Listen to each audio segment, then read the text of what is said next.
when my son pushed the brochure for Golden Sunset's assisted living across the dinner table. He didn't realize he was handing me the only reason I needed to dismantle his entire life. He looked at me and saw a man who couldn't figure out a smarthankful hone a retired clerk with a thinning pension and a threadbare cardigan. He didn't see the man who spent 40 years as a lead auditor for the International Monetary Oversight Committee.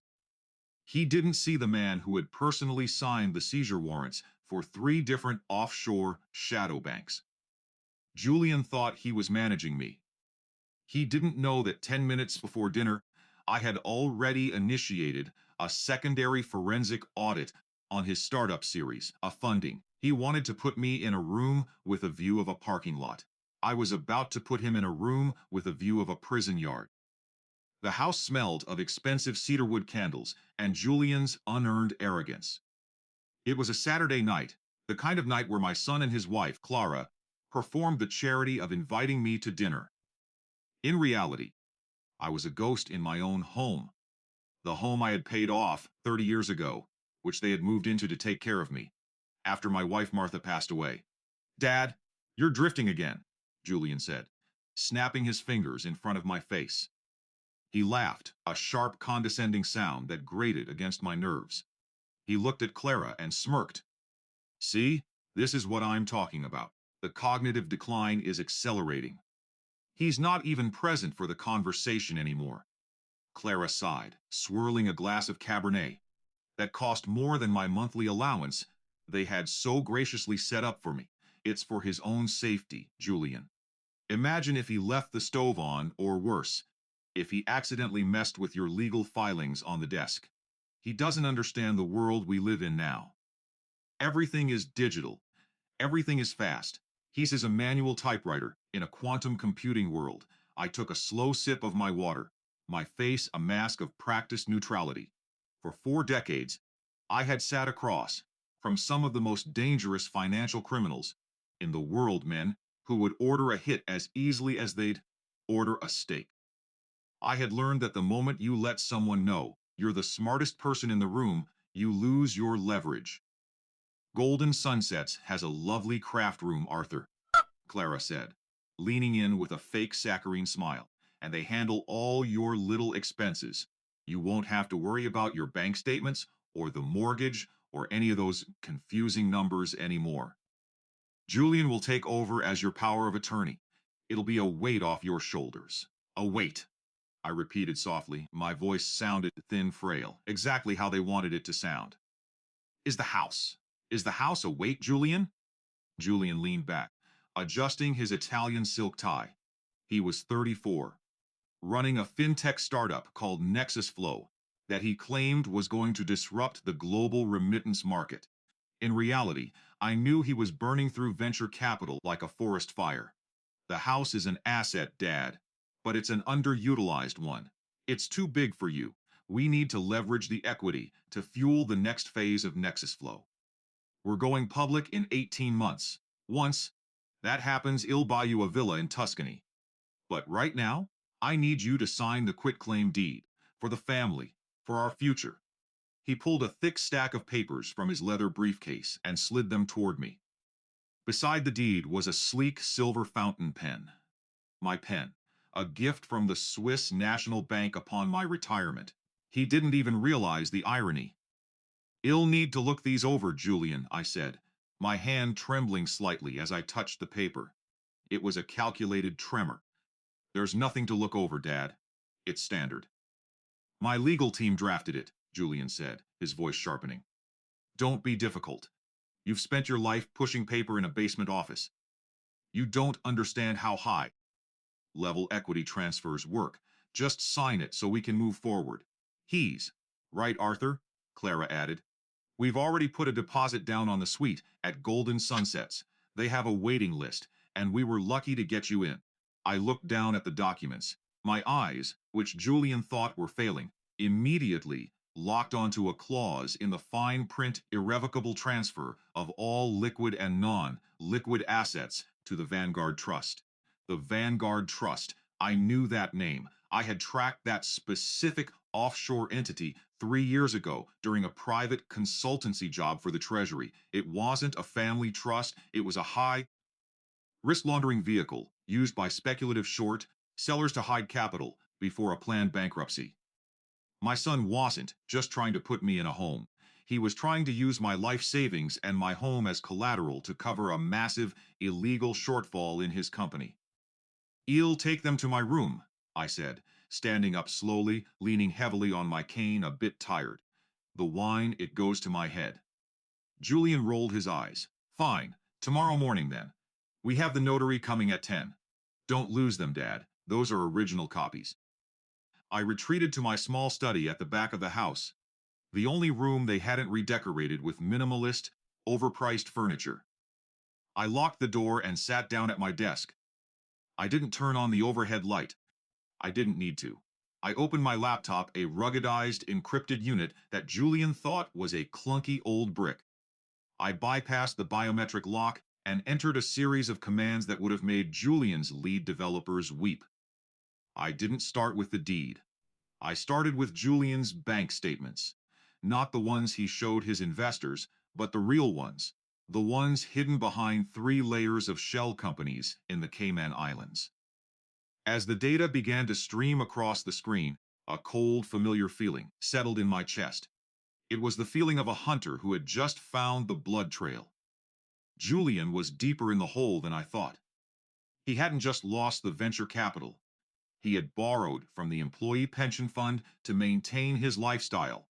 The cars, the watches, Clara's jewelry. He was 3 weeks away from a total collapse. He needed my house and my clerk's pension to plug a hole that was already miles deep. I pulled up my own primary account, not the local checking account Julian monitored, but my private holding account at Union Bank of Switzerland. The balance was displayed in a simple, unadorned font. It was a number with 8 digits. A lifetime of recovered assets, consultant bonuses, and compound interest from decades of knowing exactly which markets were about to shift because I was the one shifting them. I looked at the Golden Sunsets brochure sitting on my desk. Then I looked at the 10-year forensic history of my son's financial fraud. "You want to talk about disruption, Julian?" I whispered into the dark room. "I'll show you what a real market crash looks like."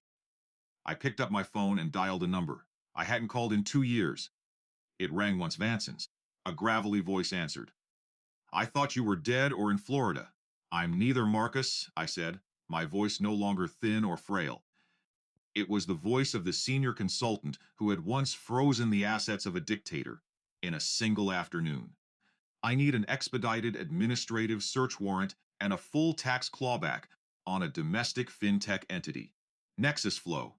And Marcus? I want the primary creditor rights transferred to my private holding. Tonight." "That's a heavy lift, Arthur." "What's the play?" "The play is a lesson in filial piety," I said, watching the cursor blink on the screen. "My son thinks I'm an old man with no money and no memory. About to prove him half right. I'm old. But I have a very long memory." I hung up and looked out the window in the living room. I could hear Julian and Clara laughing, clinking their glasses, celebrating the success of convincing the old man to give up his life. They thought they were the predators. They didn't realize they were sitting in a cage, and I had just turned the key. The next morning, the sunlight streamed into the breakfast nook with a cruel brightness. Julian was already on his second espresso, his fingers flying across his tablet. He looked stressed, his skin had a grayish tint, and there was a frantic energy in the way he kept checking the Nexus Flow internal dashboard. "The notary will be here in 20 minutes, Dad," Julian said without looking up. "I've laid the papers out on the sideboard. Just your signature on the highlighted lines. Don't worry about reading the jargon. It'll just give you a headache, I see," I said, shuffling toward the coffee pot. My movements were slow, deliberate. "Julian, I was looking at your company's public filing last night on my little tablet, the one you gave me." Julian let out a sharp, mocking laugh. "Dad, you were probably looking at a phishing site. Nexus Flow is private. You wouldn't know where to find our filings if your life depended on it." "I suppose," You're right, I murmured. But I noticed something about series, a preferred stock. Doesn't that usually come with a liquidation preference? If the company fails, the investors get paid before the founders, right? Julian stopped typing. He looked at me, a flicker of genuine surprise crossing his face before it was replaced by a sneer. Where did you hear that? One of your old detective shows? Look, Dad, stick to your crossword puzzles. Fintech is about disruptive scaling. It's not like the counting beans you did in the 70s. We operate on growth, not just balance sheets growth. I nodded, of course. It's just, if I were an auditor, be worried about that Vanguard Trust connection. It looks a bit like a capital flight risk. Julian's face went pale for a split second, a micro expression I had trained myself to catch decades ago. He slammed his tablet onto the table. Enough! You're rambling. You're confused. This is exactly why you need to be in golden sunsets. You're starting to hallucinate financial conspiracies. The doorbell rang. The notary had arrived. I watched as Julian practically dragged the poor woman into the house. He was desperate. He needed my signature to collateralize the house, which would allow him to draw a mezzanine loan from a predatory lender he'd contacted at 3:00 a.m. I sat at the table and picked up the silver fountain pen. Julian hovered over my shoulder, his breath smelling of stale coffee and anxiety. Right here, Dad, both lines, I signed, but I didn't sign Arthur Vance. I signed with a specific, stylized flourish, a signature I had used for 40 years to authorize interim stays of execution on corporate assets. To a layman, it looked like my name. To a federal database, it was a red flag trigger for a manual verification. Hold there, I said, leaning back, all done. Finally, Julian exhaled, snatching the papers away. He didn't even thank me. He turned to the notary. We're done here. I'll courier these to the bank personally. As soon as they left, I went back to my study.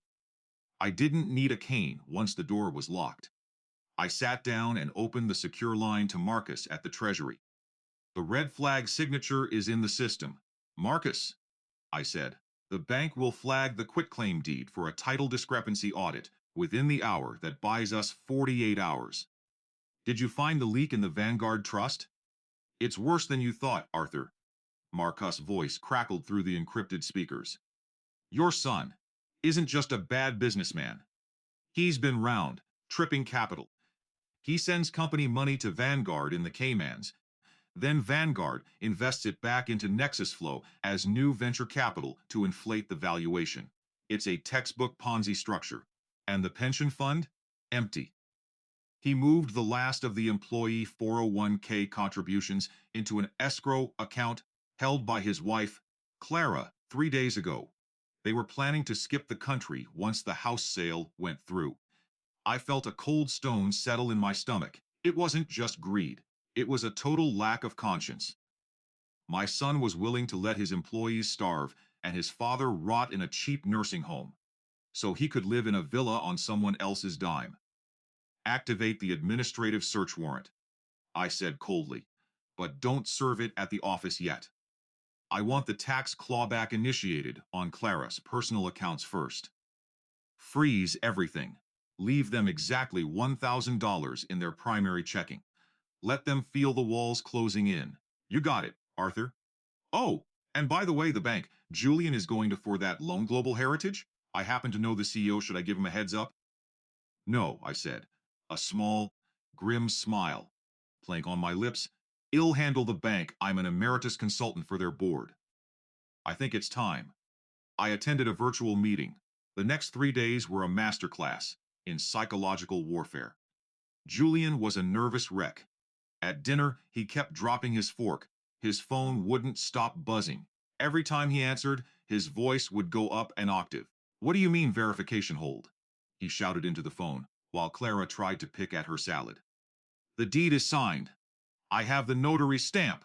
Look, I need that bridge loan cleared by Friday, or the payroll. He caught my eye and stopped. I'll call you back. He slammed the phone down. The bank is being incompetent, he snapped.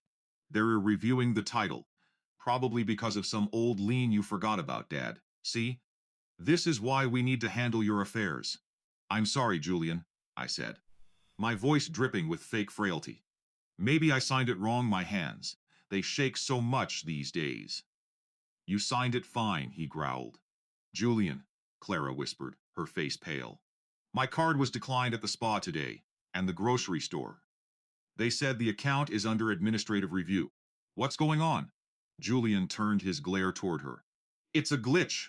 The whole system is probably undergoing a server migration. I'll call the private banker in the morning. Just everyone stay calm. I took a slow bite of my toast. You know, Julian, I said softly, I remember a case from the 90s. A young man tried to hide his assets in his wife's name to avoid a fiduciary audit.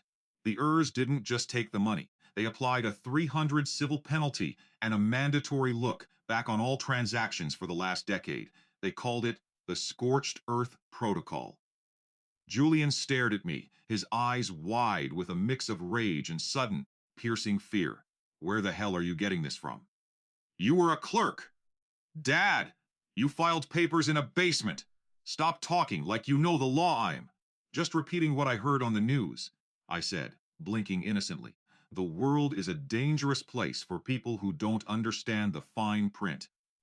Julian stood up so fast his chair flipped over. I don't have time for this senile garbage. I have a meeting at Global Heritage. They are going to finalize the loan. And then we're moving you into that home on Friday morning. Pack your bags, Dad. Whether the papers are verified or not, you're leaving this house. He stormed out, Clara trailing behind him like a frightened shadow. I waited until I heard his car roar out of the driveway. Then I stood up, walked to the sideboard, and picked up the tablet he had left behind in his haste. I tapped a few keys, entering a back door bypass ID established the night before. I watched the Nexus Flow stock internal valuation plummet in real time as the first rumors of the Treasury audit began to circulate on private investor forums. The trap was fully set. Julian was walking into the lion's den at Global Heritage Bank, thinking he was there to beg for a loan. He didn't know that the senior consultant presiding over the loan review committee, via a darkened Zoom screen, was the very man he had just called senile. It was time for the grand reveal. The boardroom of Global Heritage Bank was a cathedral of glass and polished mahogany, overlooking the city's financial district. Julian sat at the far end of the table, looking like a man who had spent the last 48 hours vibrating on a frequency of pure terror. Beside him, his lawyer, a man who looked far too expensive for a company in freefall, tapped a manicured fingernail against his briefcase. Across from them sat Mr. Sterling, the CEO of the bank, and three stern-faced members of the Risk Assessment Board. In the center of the table was a large monitor, currently displaying a black screen with the logo of the International Monetary Oversight Committee IMOC. Mr. Vance, Sterling said, his voice as dry as parchment, we've reviewed your application for the $50 million bridge loan, collateralized by the residential property on Oakwood Drive and the projected equity of Nexus Flow. Julian straightened his jacket, attempting a confident smile that didn't reach his bloodshot eyes. Excellent, as you saw in our prospectus. The growth metrics aren't going to stop you there, Sterling interrupted. Before we discuss the approval, we have a requirement for all high-level mezzanine financing. We've brought in an independent senior consultant to perform a de facto forensic reconciliation of your liquidity. He's been reviewing your files for the last 3 days. Julian's smile faltered. 3 days. But I only submitted the final deed yesterday. And who is this consultant? My legal team hasn't vetted them. He doesn't need vetting by you, Julian. A voice came through the room's hidden speakers. The voice was low, resonant, and possessed a terrifyingly calm authority. Julian froze. He knew that voice, but he couldn't place it in this context. It was too steady, too sharp. It was the voice of a ghost. The screen on the wall flickered to life. I wasn't wearing my threadbare cardigan. I was wearing a bespoke charcoal suit, sitting in my study. the lighting perfectly framed to highlight the silver-haired man they had all ignored for years. Behind me, the shelves were lined with leather-bound volumes of international tax law. "Dad?" Julian whispered, his face turning a sickly shade of white. "What is this? What are you doing on the screen? Is this a joke?" "Hello, Julian," I said, my voice cutting through his panic like a scalpel. "Mr. Sterling, if you'll look at the first slide of the digital evidence packet I've prepared, we can begin the adverse action report." "Arthur, what are you doing?" Julian shouted, half rising from his chair. "You're senile. You're confused. Mr. Sterling, my father has been experiencing cognitive decline. He probably hacked into this. He was a clerk. For God's sake, a clerk," I mused, tilting my head. "Is that what I told you? Or is that just what you wanted to believe so? You didn't have to feel guilty about stealing from me. For the record, Julian, I wasn't a clerk. I was the chief auditor for the IMOC for 35 years. I'm the man who wrote the protocols for asset tracing and recovery that your bank uses to catch people exactly like you." The room went silent. I saw the bank executives look at Julian with a mixture of pity and professional disgust. "Let's look at your 10-year bank statement." "Julian," I continued, hitting a key on my laptop. A massive spreadsheet appeared on the screen. It wasn't just Julian's personal account. It was a consolidated map of every shell company, every Vanguard offshore node, and every round-trip transaction he had authorized since he started Nexus Flow. "10 years ago," I said, "you asked me for a loan to start your first venture. I gave it to you from a retirement fund. What you didn't know is that I've been tracking every cent of that seed money ever since. I didn't do it because I didn't trust you. I did it because I'm an auditor. It's what I do." I zoomed in on a series of red, highlighted rows. "6 months ago, you realized Nexus Flow was a failure. Instead of declaring bankruptcy, you began embezzling from the employee pension fund. You moved $2 million into the Vanguard Trust, which you then invested back into your own company to lure in Series A investors. That's securities fraud and wire fraud." Julian's lawyer whispered something in his ear, but Julian pushed him away. "You don't have proof of that. Those are private accounts. Nothing is private from a senior consultant with sovereign search authority," I said coldly. "But let's talk about the house. The quitclaim deed you forced me to sign? I used a non-binding verification signature. It didn't transfer the property to you, Julian. It triggered a suspicious activity report, SAR, that landed directly on my desk. I'm the one who blocked your loan. I'm the one who froze Clara's accounts. And I'm the one who has just issued a criminal referral to the Department of Justice." Julian's breath was coming in ragged gasps. He looked around the room, but the bank executives were looking at their tablets. Avoiding his eyes, they were already distancing themselves from the carcass of his career. "You're destroying me," Julian hissed, his voice trembling with a mixture of rage and tears. "I'm your son. I was going to take care of you. I was going to give you a life of luxury at Golden Sunsets. You were going to put me in a cage so you could use the bars to build your throne," I replied. "You looked at my bank statements and saw a small pension. You didn't look deep enough. If you had, you would have seen the qualified domestic trust I set up for you and your sister 20 years ago. It's worth $15 million. It was supposed to be your inheritance when I passed." I paused, letting that sink in. I saw the moment the realization hit him, the sheer magnitude of what he had thrown away for a few years of pretending to be a mogul. "But the bylaws of that trust have a moral turpitude clause," I said, my voice dropping to a whisper that felt like a hammer blow. "Any beneficiary found guilty of financial felony or elder abuse forfeits their share. As of 10 minutes ago, I have exercised my veto rights as the primary trustee. The money is gone, Julian. The house is mine. The company is under federal receivership. And the only assisted living you'll be seeing is a federal penitentiary." Julian collapsed back into his chair, his head in his hands. He looked small for the first time in years. He looked like the child he had never outgrown. Mr. Sterling, I said, turning my attention to the CEO. I believe we're finished here. You have the files for the clawback procedure. I expect the employee pension funds to be restored by the end of the business day. Use my private liquidity in the union bank account to cover the immediate shortfall. I'll settle the balance later. Of course, Arthur, Sterling said, standing up and nodding toward the screen. It's been an honor to work with you again. I'm sorry it was under these circumstances. Don't be, I said. Some lessons are only learned when the price is everything you own. I closed my laptop. The screen went black. The house was quiet when I walked into the kitchen. Later that evening, the Golden Sunsets brochure was still sitting on the counter.